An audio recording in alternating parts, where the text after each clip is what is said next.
Қызылорда қаласы Бәйтерек Сұлу Кезет мектебінің 4-А сынып оқушысы Ғабитқызы Еңлік. Мұқағали Мақатаев. Үш бақытым. Ең бірінші бақытым халқым менің, соған берем ойымның алтын кенін. Ол бар болса мен бармын, қор болмаймын, қымбатыры алтыннан нарқым менің. Ал екінші бақытым тілім менің, тас жүректі тіліммен тілім дедім.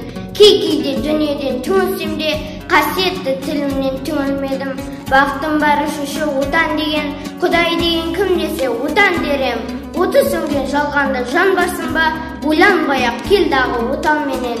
Түтін түтет, өз өрбі көгере бер, немерелер көбейсін шөберелер. Жадыңда ұста, жақсылық күтпегейсің, от емес оқ сұрасаң менен егер.